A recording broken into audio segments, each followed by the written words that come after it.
Antarctica doesn't have a voice, so she cannot really defend itself. She cannot speak for itself. So today we are here to change the narrative. Today we are here to present a new framework, and we are here to explore how the rights of nature can be combined and can be enhanced to protect Antarctica.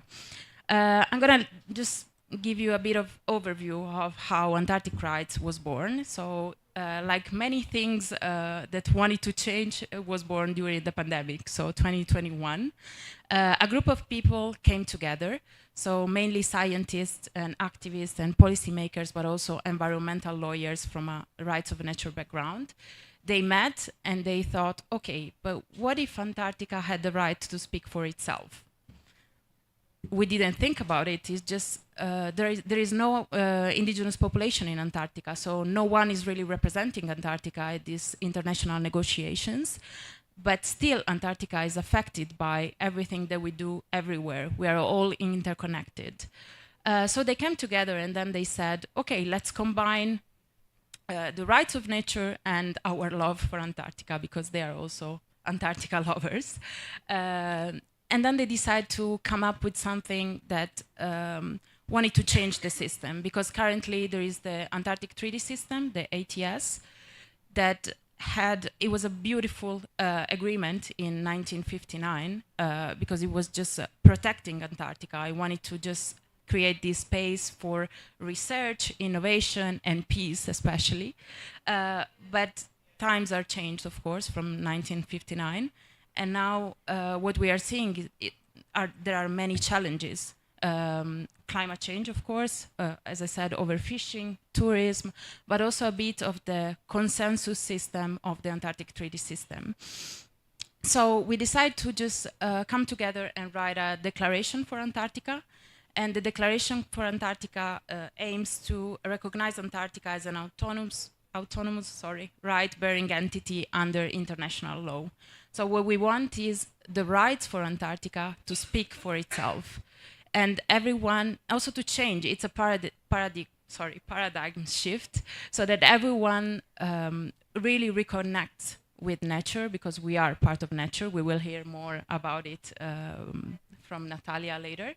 And that's actually how the movement was built and the Antarctic Rights was built. So the Antarctica Declaration was born in 2023, and then since then we are actually starting. I will tell you more, a little bit more about the next steps later, but that's a bit of the story of the movement as well.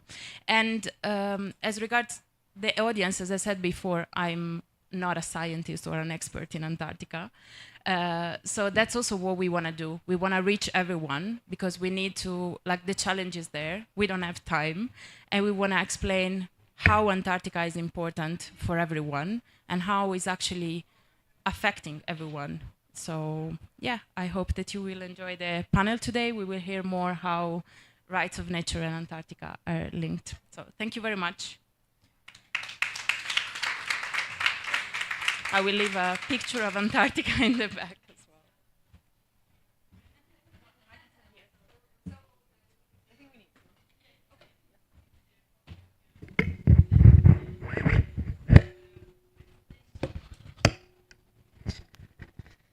So I think Roberta provided a beautiful introduction to the campaign and to what we're doing in Antarctica. But I would like to start with asking Nati, how do you think the principles of rights of nature can be applied to the unique context of Antarctica?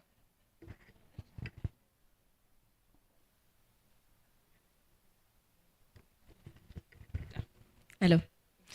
Thank you, everybody, for having us here. It's great to be at the IUCN space. Thank you for receiving us, and thanks for this amazing panel and for the work, Roberta, you are doing with this, with the working group for the rights of Antarctica. And also, thank you for bringing the picture of Antarctica, because I think that when we are talking about bringing the voice of Antarctica into the negotiations, we need her present. We need her to be here, and we need her to have a voice, and we need to visualize her. And I think that many people can hear her in many ways, but she's not able to speak for herself at a panel that is such a human-centered space. So I think that we're here to be able to speak on behalf of Antarctica and pretty much listen and hear what will she be saying if she was sitting here? Like she will be our next panelist. What will she be saying? And I think that many people are listening to this message.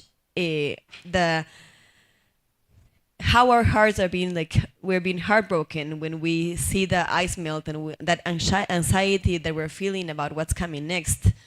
It's pretty much that voice of Antarctica, that voice that is also within us, telling us, you need you. I'm present. I'm here. I'm alive, and I need to be recognized as a living entity with rights, and not only with rights, but with rights with other beings that are around me. We now have many species, the emperor penguins, the seals, so many species in Antarctica that are also being threatened that should have a voice in these negotiations. Where we're talking about biodiversity here at COP16 in Cali, we definitely need to be speaking on behalf of those species that are going to go extinct or are threatened to be extinct because of what we are doing as human beings.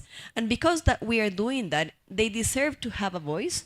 And I think that out of your question, Rafa, of how are these principles being taken care of, what we are doing with the Rights of Nature movement as GARN is really much putting together an amazing group of people that are doing this all over the world, that are waking up to the understanding that not do we need to grant rights, because we should not think about that anthropocentric perspective. Nature has inherent rights. What we're doing as civil society is pretty much promoting it to be considered and recognized by states.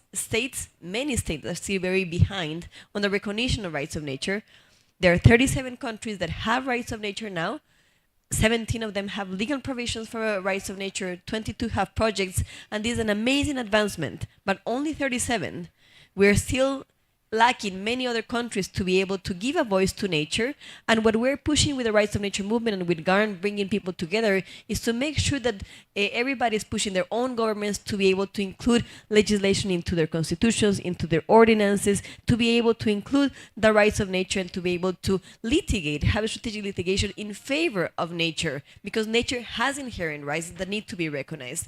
So these principles of having nature, understanding that nature is alive, that nature is threatened, that feeling what is happening when we see that Antarctica is leaking, is losing its precious ice, when we see those big masses of ice falling into the ocean, we're all feeling that fear. And I think that fear that we are feeling is what Antarctica is feeling. And if we can bring that voice, we should say, well, what are we doing? And Antarctica is maybe the first victim of climate change. We have so many victims. Antarctica, we should name it. Antarctica is a victim of climate change. And she should be part of not only these negotiations, but of the climate negotiations that are coming up in the following weeks, because she's one of the main victims. So, of course, this has everything to do with the rights of nature principles, because is this understanding that nature is not an object that we can exploit. It's a subject that we can protect. And although we know that Antarctica has a protected status, we know that that's going to be done in 2050. So it's not long lasting. We've seen that countries are already trying to explore for oil and others.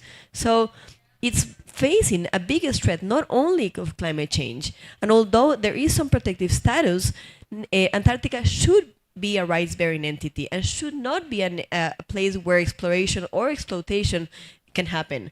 So this is really important that we take into account, and I'm really happy that we are talking about this, because I think it's the first time that Antarctica is having a voice, and I hope that we can do our best. I don't think that one person can represent her, but I think that many voices, if we unite and many voices we can express that fear that she must be feeling.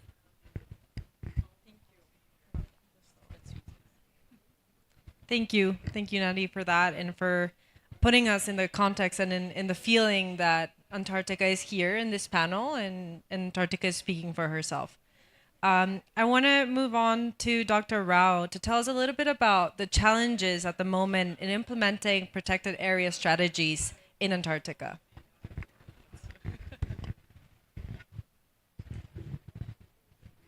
Thanks. Thank you very much for inviting me to be a part of this panel. I'm the chair of IUCN's World Commission on Protected Areas, and I have been involved in reviving IUCN's strategy for Antarctic and Southern Ocean, together with my colleague here, Aurelie. IUCN has an observer status in CAMLAR. Before I start about the protected areas, I just want to say a few things about the significance of Antarctica. And I don't think I can really say any more than what our previous speakers have said. But I do want to provide the context and significance of what we are speaking about here today. Antarctica and the Southern Ocean represent about 20% of the Earth's surface. That's pretty significant. And it's hugely significant because of the disproportionate role Antarctica plays in the regulation of the Earth's climate systems. There is huge scientific evidence to show what the role Antarctica plays in terms of the ecosystem services it provides for humanity. It is the only continent with no human-induced extinctions. And it has great value. And I think this is important. It has great value as the world's largest remaining wilderness area. And we have a responsibility to ensure that it remains what it was meant to be for peace, for science, and for helping, continuing to provide the ecosystem services for us. So moving on a little bit from that broad significance of Antarctica, I want to touch very briefly on the threats. And I think you've already touched upon the threats. Climate change being the most significant threat to Antarctica at the moment. The retreating ice has huge implications for biodiversity, for breeding, for many different aspects of functioning of that ecosystem. Climate change is resulting in acidification, again, huge implications, including for the krill, which forms the basis of the Antarctic food chain. So there is a huge body of evidence that is speaking to the threats that are faced by Antarctica, which have been so eloquently summarized by my colleagues here. In addition to what has been discussed, which is climate change, there is tourism. The number of tourists that went to Antarctica last year was 122,000. That's around roughly the number of tourists that were recorded as being visitors to Antarctica. And the issue there is tourism brings with it a number of aspects related to pollution, to invasive species, to oil spills, and I don't need to go into the details. But the core problem at the base of the tourism issue is that there is no regulatory framework. There is no regulatory framework for the tourism. It continues. And the alarming trend is documented, is discussed, but it's really sort of concerning to see that unless the regulatory framework is developed and enforced, there is going to be little progress within a time period that we need to see some action.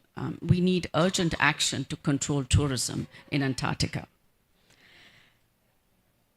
In addition to tourism, there is pollution, pollution from the very base, the traffic, the ships that visit Antarctica. And there is potential, of course, for the biological prospecting to increase. We've just heard about that, especially for fisheries, etc. And there's disease. So the warming climate is causing the seals. We've got the whole issue of the avian flu that's come to Antarctica from migratory birds, and the vulnerability to disease is going to increase. So the pressures on Antarctica are serious and they're increasing. And we don't have a regulatory framework that is powerful enough to address those threats. So within that context, I want to touch on area-based protection. And area-based protection is one mechanism of addressing some of these threats, where you can control fisheries, where you prioritize biodiversity protection. So there are two aspects of area-based protection. We have the ASPAs, which are Antarctic protected areas on the land, and then we have the marine protected areas in the oceans. So from the data, it looks like ASPAs, there's, I think, less than 4% of the ice-free surface of Antarctica that's actually protected.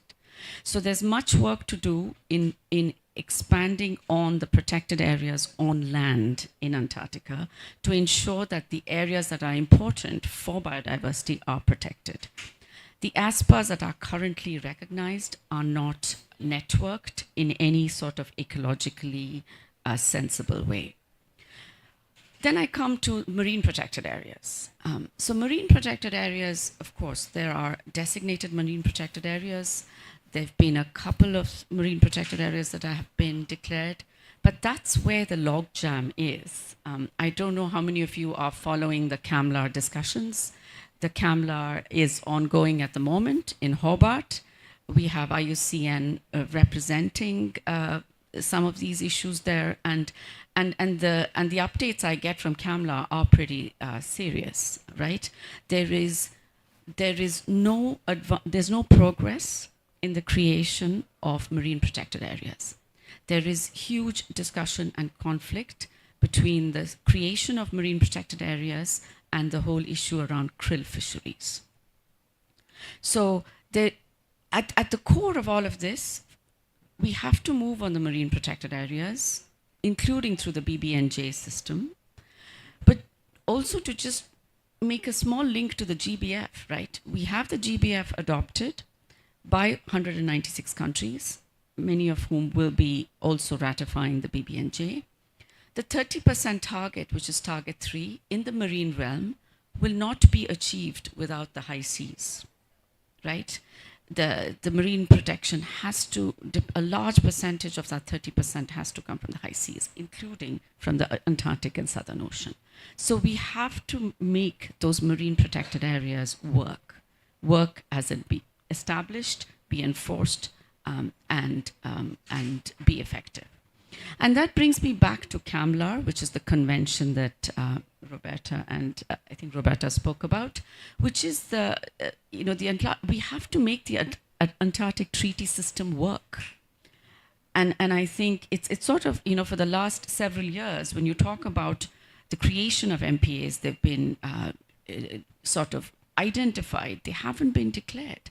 And it's year on year, there is no progress in the designation of these MPAs. So CAMLAR is a place where all of us have to be there. I think some of us have to go from here to there. I mean, we've got to shift some of the civil society interest in the GBF to CAMLAR. I think we really have to put some pressure there to make sure it functions as it's meant to function.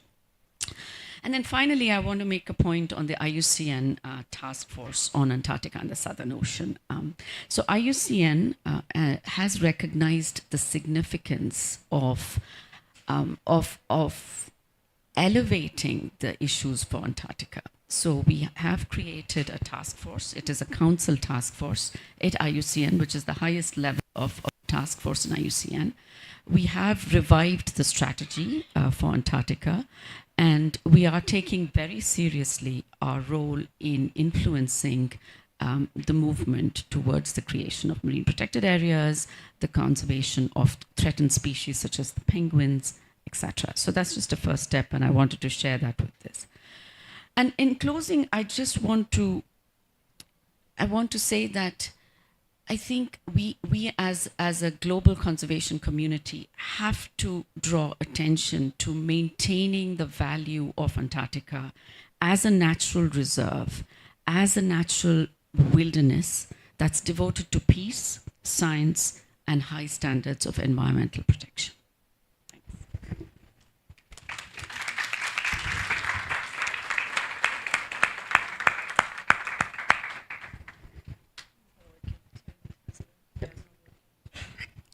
Thank you so much, Dr. Rao, for touching not only on the challenges and the threats, but also on what's already being done. And now I want to move over to Osprey Osprey, it would be lovely if you can tell us a little bit about the synergies that you see between global grassroots movements for climate action and efforts to establish the rights of nature framework in Antarctica. Thank you so much, and good morning to everyone. I just wanted to add also that I've been part of the Antarctica Working Group, and I sit on the Executive Committee of the Global Alliance for Rights of Nature. And so that's a perspective I wanted to bring in the conversation this morning. Thank you for your comments to the other colleagues. I think that one of the things that we need to look at when we're talking about the rights of nature in Antarctica and why, in addition to all the beautiful things that have already been said and strong points about why we need to protect Antarctica, I think one thing that it became very interesting for me in this campaign is that what happens in the Antarctica affects everyone around the entire planet. And that's something that we can all unite around. Because just as an example, with the climate crisis and the warming of the ice as it melts, it creates the rise of the ocean waters all over coastal regions all over the world. And you coming from a Mediterranean island, you're mentioning, there will be entire countries that go underwater. I've had conversations at the climate talks around island nation peoples trying to figure out where they're going to live if their islands go underwater.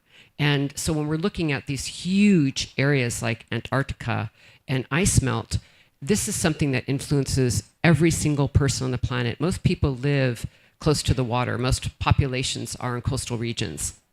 So I think that there's also an urgency that we could bring to this discussion around Antarctica and the land crying out for protection for the well-being of every species that is in Antarctica, but also the influence of Antarctica all over our Mother Earth and to people all over the world.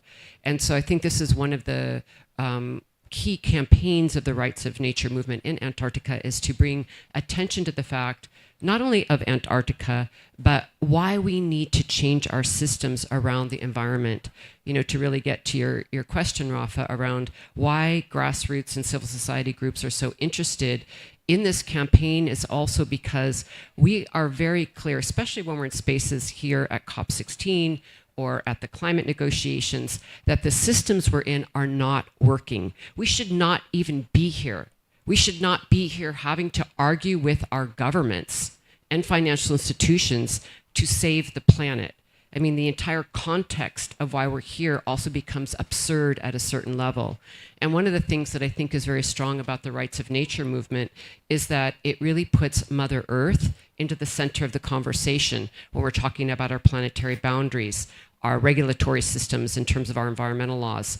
We have to understand right now that what we're doing, what governments are doing, what our environmental laws are doing are not working. We should not be in crisis after crisis after crisis, begging the governments, demanding from governments to change these systems. So one of the things that is a threat to Antarctica is all these new opening up of different of shipping industry going through Antarctica, which would be terrible for the region.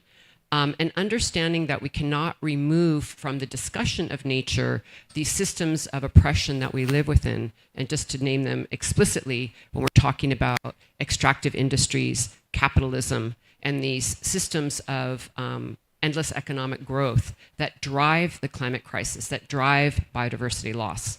One of the things that has been a big discussion here at COP16 is we're seeing the same thing that happened in the climate negotiations, which is corporations coming in, governments coming in, financial institutions coming in, and trying to create biodiversity credits, biodiversity offsets, and trying to resolve the climate crisis, the environmental crisis, through market mechanisms, which are the very thing that got us here in the first place. And what is so exciting about the rights of nature movement, it is not based on financialization and the commodification of nature. It completely turns our environmental laws upside down and inside out and says, no, we have to have Mother Earth at the center of the conversation. What is best for the thriving future of nature? And how do we respect those natural laws of Mother Earth? And so when we look at Antarctica, or for that matter, any other region, what does that region need? What does Mother Earth in that region need to live and thrive and survive? Which will also mean we as human beings will thrive and survive and be well, because we are all connected to the web of life. And so this is really key when we're looking at how we are going to change our systems of law to give nature rights.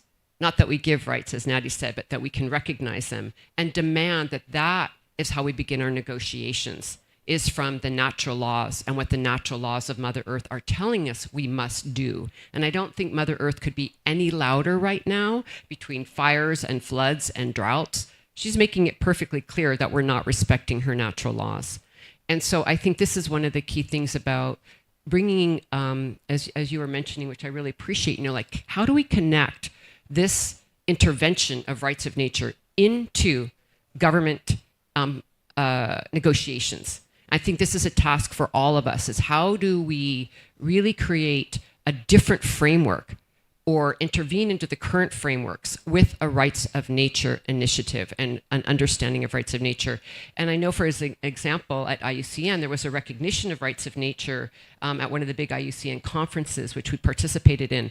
And so we don't have time now, but it would be great to have this discussion about how within these frameworks of protected zones, can we influence that with a rights of nature framework? Because until we really see that we respect the natural laws as the first thing, and we're not just negotiating little pieces of regulatory systems, which just keep diminishing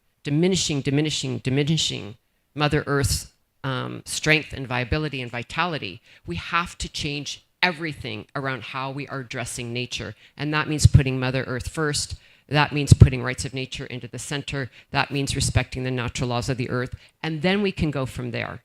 So I wanted to add that to the conversation and why civil society is organizing around rights of nature in many different ways, because we don't see the current system as being viable in any way, shape, or form. Thank you.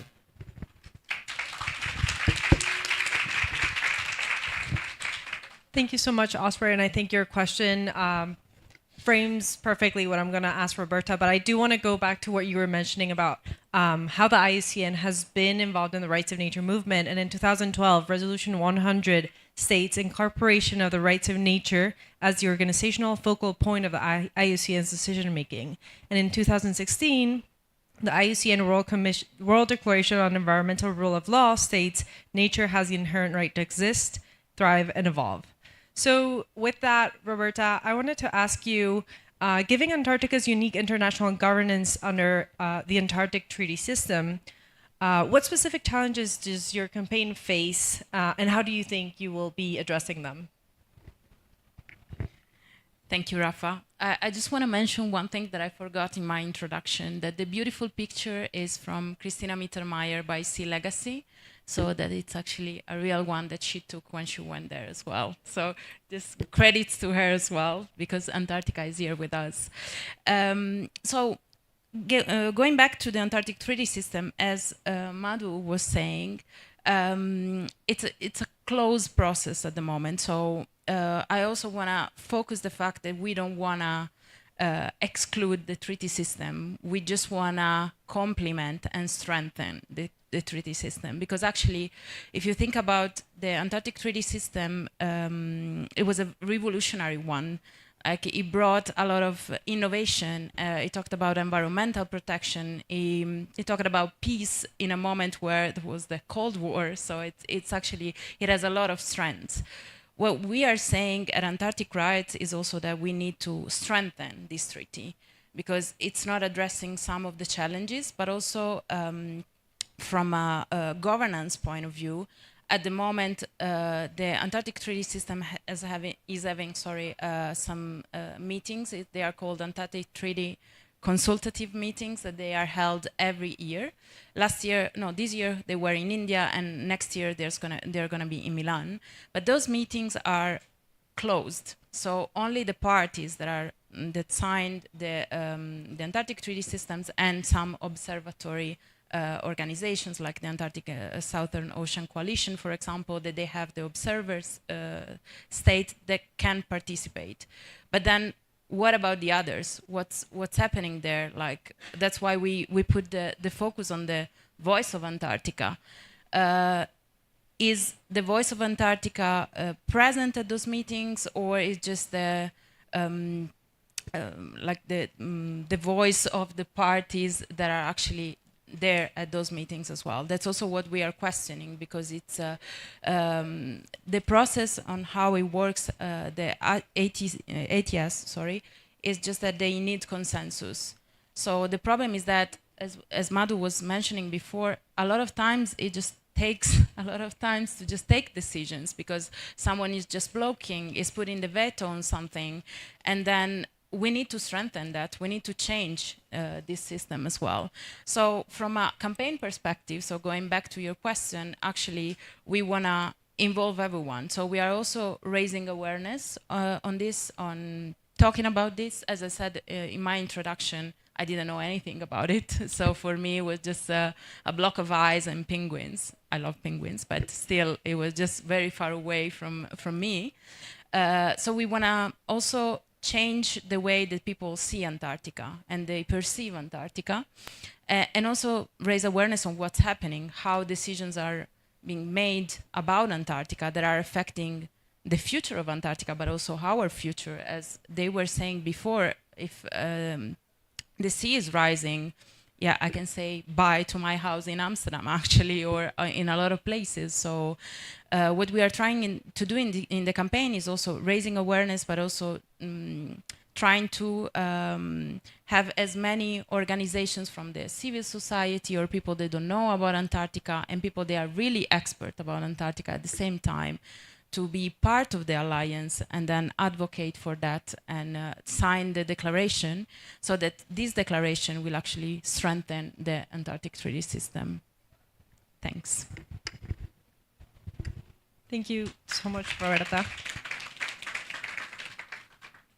And I want to echo what you said about changing the way in which people see Antarctica, because I think a lot of us think that it's a block of ice with penguins. But what is Antarctica's voice, and what is Antarctica?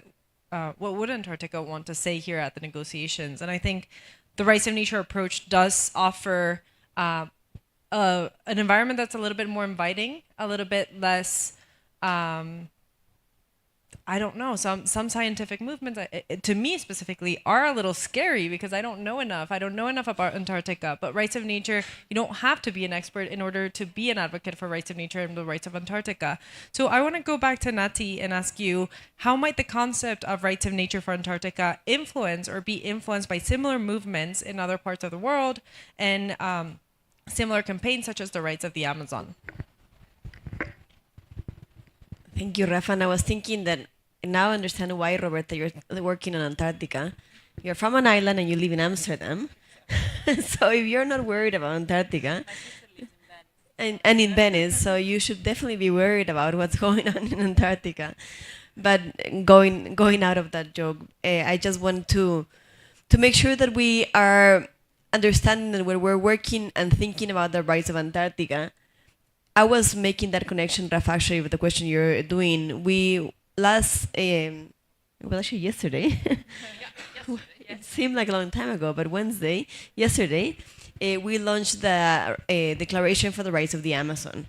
And it was a really amazing launch where we gathered with many people from civil society, indigenous organizations that we met in Fospa, Bolivia this year. And we created this Declaration of the Rights of the Amazon. And we made a call specifically for this COP, for Amazonian countries to sign on, support this Declaration for the Rights of the Amazon, understanding that the Amazon is maybe the most important biome to cool the planet. If we want to cool the planet, we need to make sure that we're taking care of the Amazon, that we are protecting the Amazon, and that we understand that it's a living biome and that it has its own rights. And that is what we launched yesterday. And I think that it's not a coincidence, and we're fortunate that we're doing it here in Colombia.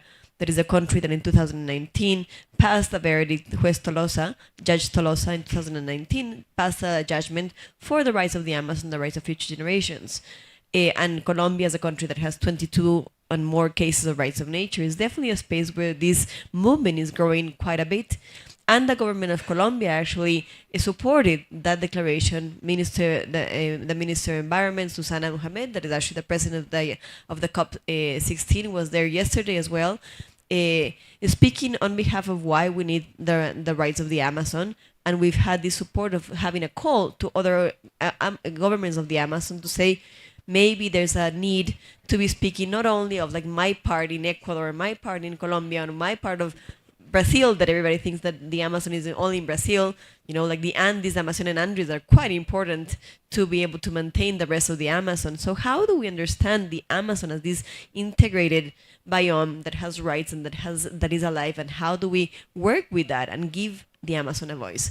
And I see the Amazon as the warrior. You know, the Amazon is cooling the planet, is like sequestrating CO2. I hear the word sequestrating because I feel that we're talking about this war. You know, I think that we need to change even the language, but it's having such an important role in the world. Whereas Antarctica is like over there, you know, we don't see it. Sometimes they don't even like, draw it in the map. And it's silent, cooling the planet, and having such an important role. Is so massive, but no one takes care of her. No one is like giving her a voice. And she's the victim, quiet, silent, you know, while this other biome that we're working for is like the warrior right there, you know, just like trying to cool the planet and getting on fire if we're not doing so. So I think that these two, we were thinking about what is the next step. So as civil society, we've created this group with scientists, with civil society members, and everything about the group for the Antarctica. All the indigenous organizations from the Amazon are getting together to work on the rights of the Amazon. But what comes next? You know, can we give nature, can we give the Amazon and Antarctica a voice at the UN? Can the UN have, you know, those biomes have a voice and have like a group of people representing that voice and making sure that the voice of the Amazon and Antarctica is being represented at the UN? I think it's possible. Yesterday we were talking with the government of Colombia and some others, and they were already thinking about, okay, when next year the presidents of the Amazon gather around, let's work on an ecocentric dialogue for the Amazon. You know, and that's an issue of just like getting together and getting organized so that we can make sure that not only are we speaking about this amazing and beautiful idea that nature has rights, great, but how do we move to the next step where Antarctica has a seat, you know, and has scientists and indigenous people and civil society and governments and people that are aware of talking on behalf of nature, and not only that colonized perspective of whoever came to Antarctica and got a flag and said, this piece is mine.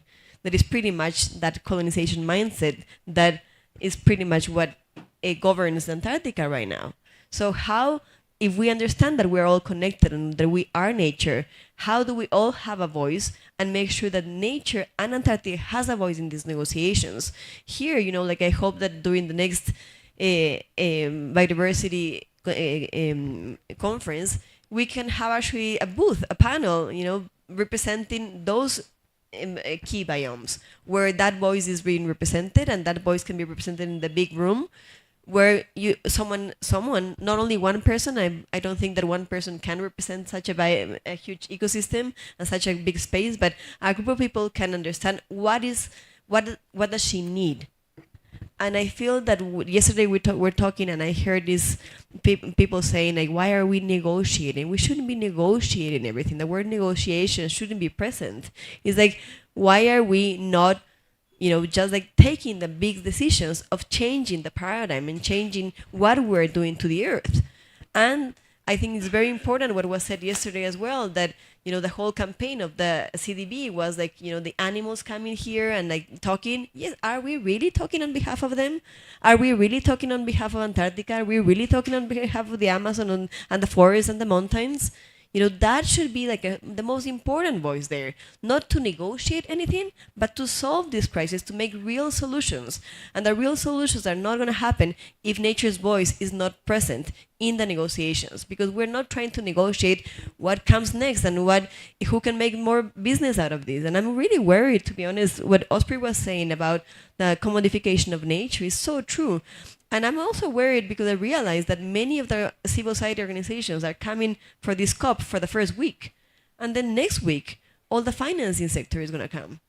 And next week, many of the decisions are going to be taken. And they're going to be taken around, how do we make another business out of this? How do we profit out of this? How do we really make sure that we have biodiversity offsets and biodiversity credits and make a new business out of this? And I think that that is really important that we take in consideration that voice of nature that we're trying to bring into this panel is not only in this panel, but throughout the whole 2 weeks, and that those conversations, not negotiations, that are going to happen next week, really take in consideration these proposals that are coming from civil society. Because I think that I was in a panel where someone said, "Thank you for talking about the rights of nature because I'm not allowed to. My organization is not allowing me to talk about this." Why are we not allowed to speak on behalf of nature? That's so constraining. That's really worrisome. So let's be bold this couple of weeks. Let's be bold the rest of the time. And let's be bold with the decisions when we are thinking about if the future that we want is a different future, then let's have the UN have a seat for nature, have a seat for Antarctica, have a seat for the Amazon.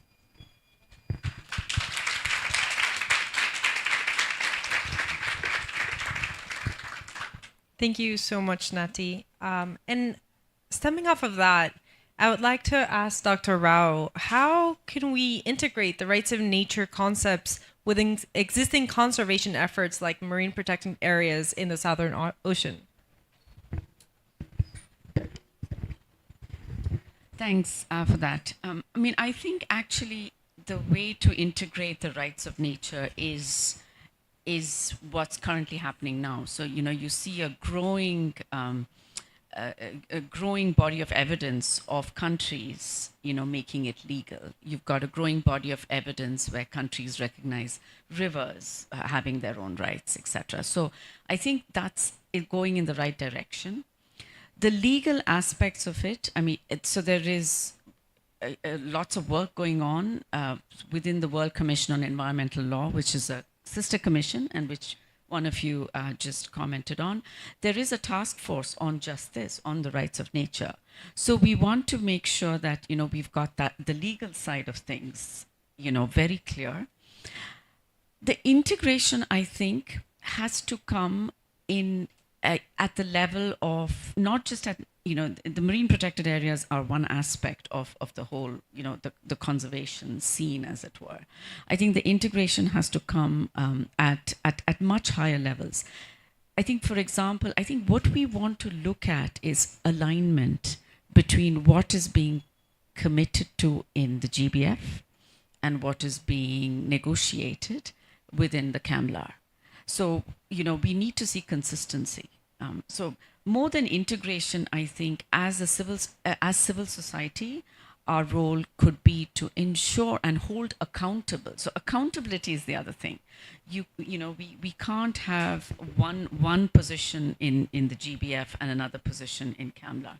So the role of civil society is to ensure accountability and consistency in commitments and actions on commitments across the various treaty systems. So that's where I think the integration is going to come. The integration will also come in terms of, for those countries that have recognized legally the rights of nature, I would say you could integrate that into the national biodiversity strategy and action plans that these countries have developed and should have submitted for this COP. So the COP required that all the countries would have submitted their targets, their national targets, and their commitments to the Global Biodiversity Framework in their NBSAPs. So they could acknowledge the rights of nature. But at the end of the day, it is really that, I just keep coming back to the consistency, in positioning. And we, as the conservation community, have to not take our eyes off that thing. So if you have committed to a 30% target globally, or if you've committed to the BBNJ, what are your responsibilities, and sort of track it from that and call out inconsistencies. But I would also like to say that I agree there are some things that should be non-negotiable. you can't negotiate everything. And I think there is some value to, recognizing that some things are non-negotiable. And in the last point I'd like to make is that we need every voice at the table. We need the science. We need the legal, legal, what shall I say, the background, the fundamental legal basis. We need civil society, and we need rights of nature to be at the table. So it's not one or the other. And I think that's also something you want to communicate very clearly. And I heard Roberta say that. We've got to make CAMLA work. We've got to have rights of nature at the table. So to answer your question, it's a whole series of things that we have to do. But I think you are on the right track. We are taking the first steps. It's just that, as somebody said, it's all the way down south, and it's only those who want to, the tourists and the scientists who know what's happening there. But once you dive into what's happening there, it is really alarming. And it is about fisheries. It is about aquaculture, actually. In a way, if you really link what's happening there, the krill fisheries that are used for aquaculture feed. So it really comes back, if you follow the chain, to food systems. So I think it's a complex setup, and there's no one size fits all strategy, as always, and we've got to come at it from different angles.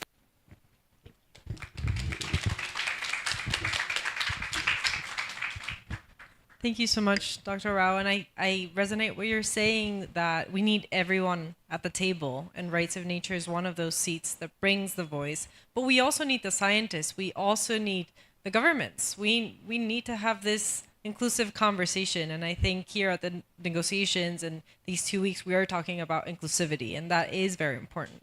So I want to move on to Osprey, and I know, Osprey, you have to run to a press conference, but before you go, I wanted to ask you, how can diverse coalitions, including women coalitions and indigenous peoples, be mobilized to support the protection of Antarctica's ecosystems within a rights of nature perspective? So I think we're having the discussion in many ways already around people's involvement and being inclusive. And I think that we have to think in a systemic way. So first of all, and I'm really glad that you brought up the issue of how different countries already are implementing rights of nature locally. And so I think it's a matter of how we build out our movement to include everyone that you mentioned, Rafa. So we have people working at a very local level on rights of nature initiatives, whether that's protecting their community from fracking or from some project of extraction in their community. And there have been many cases that have been won all over the world. And so also for people new to rights of nature, it should be stated, this is not just an idea. This is something that is actually in effect right now. And I don't want to take a lot of time going through all the different cases, but if you go to the Global Alliance for Rights of Nature website, you'll see that there's been many cases won around the world protecting rivers and different landscapes. The Wanganui River in New Zealand has granted the Wanganui tribe personhood to the river there. And they're stewarding the Wanganui River. So we do know that rights of nature can be successful. We do know that it's being implemented in communities. We do know that it's in the Constitution of Ecuador. So we have a foundation. It's really important to understand we have a legal foundation that is being operationalized and is in effect and is working. And so that's one thing. We have a community level, a local level of rights of nature that is functioning. We do have it at a country level where it's more difficult, of course. And so that's something I think we can base our movements on, is the fact that it already exists and that we have won cases and that areas are being protected. Then from there, we're looking at larger frameworks for rights of nature, like the Amazon region or Antarctica, which are obviously much bigger enterprises in terms of a campaign, because they require so many more people, so many more engagements with governments, and so much colonialized history that we have to manage to then take on a regional area. which we should do. That's why these initiatives are coming forward. And also because we have to move a lot quicker because nature's demanding that. And so it would be great if we had a lot of years to go and people could organize locally and in their communities around what would protect their community, and we keep building out rights of nature that way, which we should do because it's effective. But also, many of us in the movement had started to realize we need to think bigger and broader because of what is happening with what many scholars are calling a polycrisis at every level. So that's where we are at now, which is like, how do we scale up this movement, and how do we come to governments and to these kinds of spaces of these conventions with the United Nations or IUCN and really push forward this rights of nature agenda in a much larger way.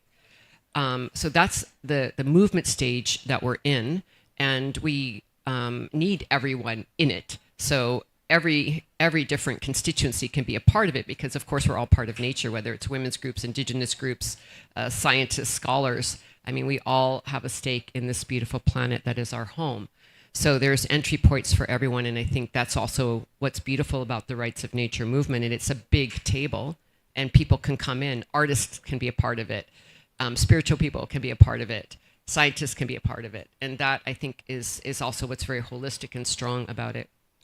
I do think that the sticky area would be part of the conversation we're having, which is in some cases, I think we actually need to replace systems that are there and have different legal frameworks. I do think that if there are treaties, like we're talking about today, in the Antarctica region, that we have to work with them. There's people who have been working to protect these areas for a long time. We can't just, hi, we're the new kid on the block. We're taking over here with rights of nature. So I think there's a lot of diplomacy that's required around areas that have people already who have been managing and working to conserve areas. But I also know that we can't compromise what is at the core. And that's where things get sticky, and that's okay. It's a very sticky time. It's a dangerous time where we have to figure out how do we bring in rights of nature when we know it will radicalize the system. It will radicalize the system because it does not allow for business as usual. It doesn't allow people to continue to think that they can have their corporations grow in the way that they are now. They understand that people need to make money. We're not against that. It's the level of extraction and greed that we're really trying to address. What is within the planetary boundaries? What respects indigenous rights? What respects local communities? What respects nature?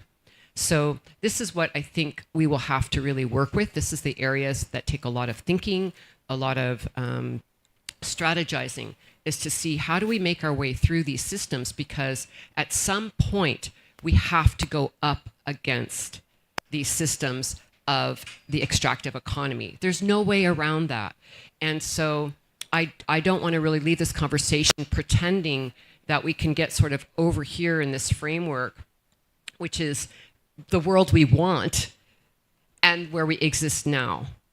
Because, we've been in plenty of meetings the last few days to understand where governments and financial institutions are leading us. So we need to understand we are in a struggle, and we can't shy away from that. But how do we move our way through that struggle? How do we build allyships? How do we work with people who are already conserving areas, but bring forward this agenda of rights of nature, and also understand that on the one hand, let's put it this way, I'll use a metaphor of the welcoming of the rose of life, a beautiful flower. But let's not forget that that rose also has thorns, and we also need a sword, because it is going to be a fight for the wealthy elite to move out of position so that nature can take her position, and we can live, nature can live, the beautiful creatures of the earth can live. And that's what we're here to do. And I don't want to shy away from saying that. And then the last comment I wanted to make, just because I think we'll have why not go for all of it? We need to work, I think, specifically on the Antarctica campaign, the Amazon campaign, but also earlier this week at our Rights of Nature conference, press conference, we introduced a global initiative for a universal declaration of the rights of nature, pathways to establish a mechanism for endorsement and adoption by world governments. Because in essence, we need to have an entire system change. And so this is based on the UN Universal Declaration on the Rights of Mother Earth that came out of Cochabamba in 2010. And it's an extension of that, but it is a way for global governments to begin to be part of an initiative to really talk about how can we bring this into the UN system, into governments, and really talk about having the Universal Declaration on the Rights of Nature, on the rights of Mother Earth, in the same way that we have the Universal Declaration on human rights. We have human rights. Nature needs to have those same rights. Thank you.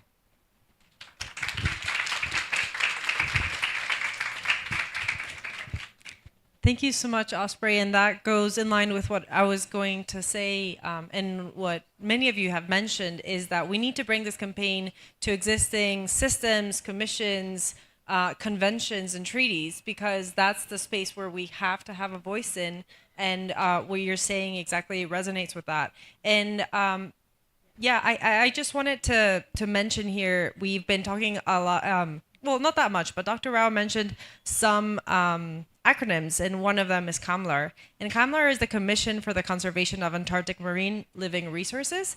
And this is one of the commissions in which we have to be involved in. And as Dr. Rao mentioned, they are having a meeting right now as we speak. So how do we spread thin, and how do we represent this campaign here and there? And so we need to organize to be present in these spaces in the future, and also within the Antarctic Treaty System.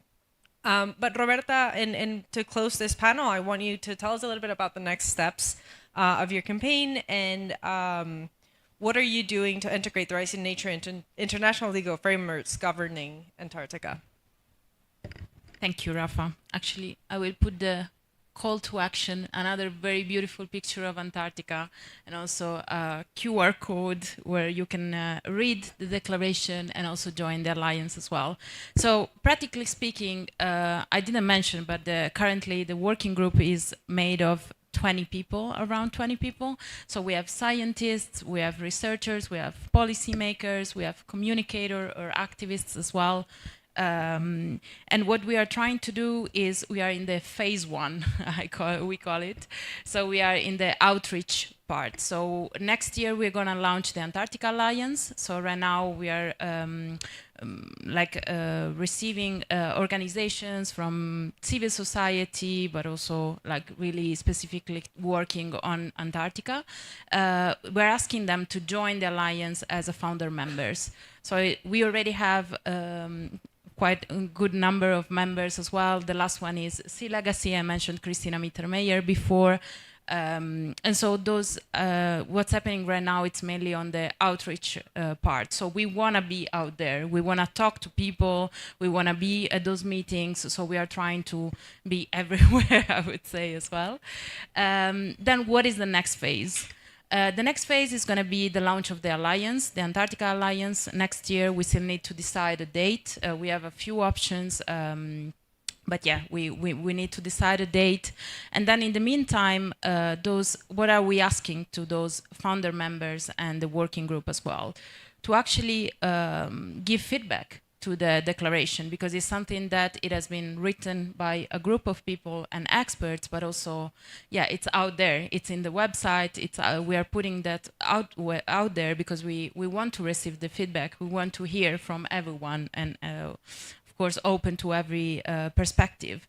Then in this time frame, then when we will receive all this feedback, then the idea is to launch finally the Declaration of Antarctica. And what's gonna happen? So we envision, we don't know yet. Like we want to talk about, we want to have Antarctica at the UN level, as you were saying. So to Antarctica to have a seat these international conferences. So we are also taking different pathways. So we wanna talk to states. We want to take the diplomatic way as well, so that actually we can be part and we can be present in those meetings, like the CAMLR or the ATS. They were mentioning before the rights of nature, and already some of the countries that are a part of the ATS have actually rights of nature in their laws, so they are familiar with rights of nature already. So it's not something that we are just coming up with. And then, then we will launch the alliance. And what we envision, we are still discussing with the group as well, is that there will be a kind of a parliament, so one person cannot represent Antarctica as well. So we were thinking about a parliament where each beings that is present in Antarctica, like let's say there will be a representative for the whales, there will be a representative for the penguins, so something that it's actually very beautiful and interesting. There will be actually a kind of a trial as well. So one of the working group member is Carola Rackete. She's an activist and also a European Parliament member. So she wants to actually have this consultative group, so just a small group that will guide her decisions while she's actually in this function. So we've been discussing to have a representative of Antarctica for a consultative group as well.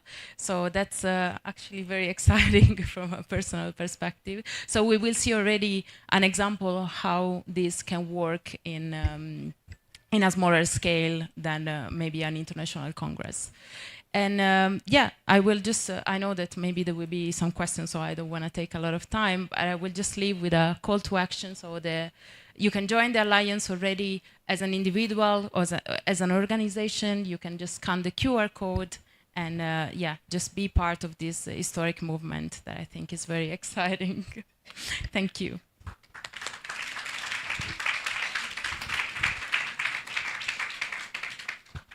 Thank you so much, Roberta. And I think we have time for one or two questions, so I want to open it to the crowd. Yeah, we see a question in the back.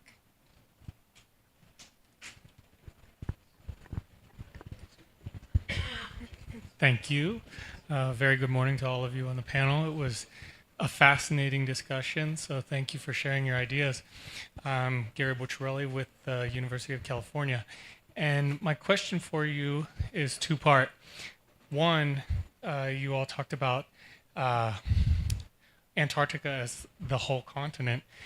Would you be willing to compromise? Is there a negotiable part of it where it's 50% of it or 30% of it? And if that is not on the table, how do you think about maybe Antarctica being established as a reserve? I thought that idea was fascinating. Or a global park of sorts that has a regulatory framework.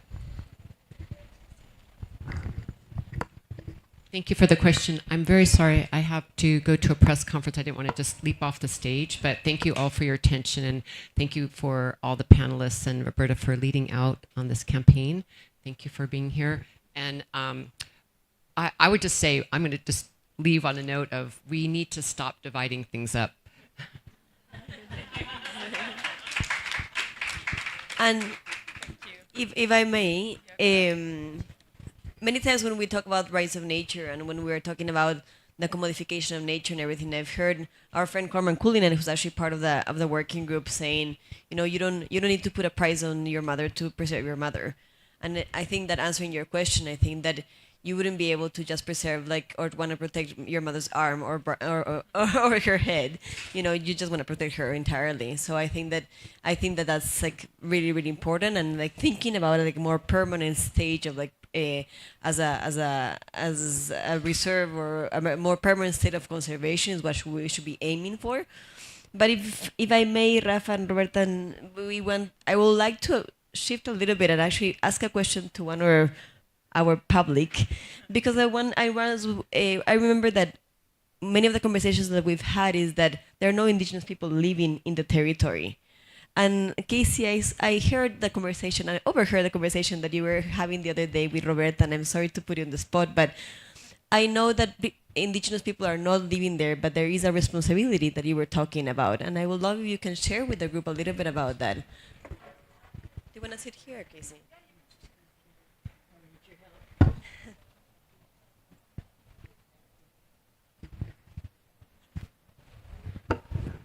I don't mean to put you on the spot, but thank you all for everything you've said. It's very deep, and I'm sitting there with my daughter and talking in my own mind about things like the declaration for the Amazon yesterday. Notice that they say the Amazon. They didn't say a piece of a tree over there. They didn't say a particular thing about the Amazon, the Antarctic. My understanding in this time of prophecy is what we were speaking of, because I asked if there were indigenous voices that are part of this. I find this part of a ceremonial space. I find it part of the prophecy of the unification of the condor and the eagle, even being in this particular space in what's called South America, in the territory of Colombia. And I come from Oklahoma, where the Ponca people are being impacted by the extractive industry to the point of genocide. The other form of genocide that's happening globally has to do with the exact same extractive industry. And the image that we have of these places like Antarctic are not those of empty places, but a place of love and responsibility, because all things being connected, we understand that there are portions of Mother Earth that take the responsibility, like there are portions of myself as a mother that take responsibility. The liver functions because of certain things that Mother Earth gives me for health, etc., etc. And I was mentioning to them that in our prayers, in our morning prayers, when we awaken, we're taught to walk around ourselves and to see what it is that we need before we move outward into the circle of not just humanity, but all living things, and our Mother Earth as a living being. Walk around her and see what she needs in prayer. And that it is our responsibility that we've been taught, that this is the red quadrant of Mother Earth. From the tip of the Arctic to the tip of the Antarctic is a red quadrant of Red Nations people. And that it is our responsibility and our honor to care for those areas and to make sure that within the spiritual realm, which is the real realm of how we are supposed to be thinking of ourselves in relationship to all things, our mother, the earth, our father, the sky, our relatives that wear feathers, and you call them penguins, those krill, those little bitty entities that are now fashionable to go in cosmetics. Those kind of things are entities that are interrelated and have an inherent right to life. The Antarctic has an inherent right to life. And as an exchange for our care for her, for that portion of Mother Earth, we get to live.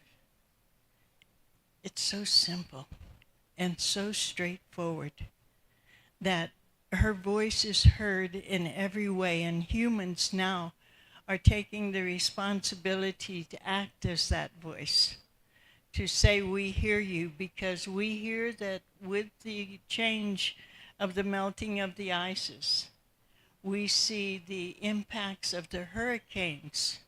We see the impacts of the change of the weathers because of that jet system of the winds that are blowing.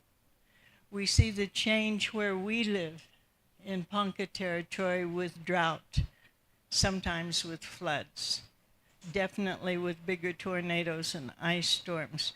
Those are a relationship with us that is the result of the voices of the Amazon,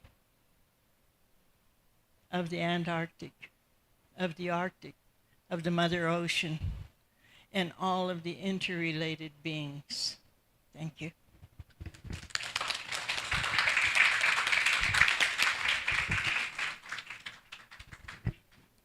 Thank you so much, Casey. We have time for one more question. Yeah. Thank you so much, Casey, and thank you, Nadi, to for putting Casey on the spot. We always love hearing you. We have time for one more question. I really love the way that. Oh, that was loud. I really love the way that you opened with your love for the Antarctic. It was and I don't think people here do that enough, and it just instantly drew me into this whole session. So thank you for that. The thing I wanted to ask is, how did someone from an island in the Mediterranean end up falling in love with the Antarctic? I think that's the bit we all want to know. Actually, I get asked this question a lot of times. So it's, I mean, the point is, it's very random, actually. Probably also why I started working on sustainability and climate issues is just that I read an article about it, and I'm very curious. I ask a lot of questions, and then I start reading, and I was just like, oh, I don't know anything about this. And it's crazy that actually I'm already someone that is already involved in this. So I have my level of knowledge, and yeah, I'm not actually involved in anything. And for me, Antarctica, I will be very honest, was just a bunch of eyes, some research, and then some penguins. That's it. So then I read an article. It was actually about krill. Maybe I might sound very silly, but maybe I am. So, and I discovered that krill glow. So I was like, oh, okay, that's really cool. And then I started reading a lot about the animals and all that is around the Antarctic, the Southern Ocean. And I said, this, as Madhu was saying before, is 20% of our planet. And for me, it was just completely, yeah, I didn't know anything about it. So yeah, then out of luck, I saw this vacancy for the campaign, and then I started working on that, and we started working on the campaign, and I got to know more, and I thought that this cannot just only be, especially as a communicator, sometimes we have this we have different kind of types of communication for the climate issue. So you have the very aggressive one, so where people get defensive, or a lot of times is just the very scientific one, and then I feel detached. So, for example, I'm a very visual person. If you talk to me with graphs and numbers, you lose me. Ciao, I'm gone. So that's also why I think this approach is really like in the middle way, because you can engage a lot of audiences talking about stories as well, the story of the krill, the glow, and like all of this. So yeah, that's how. Thanks.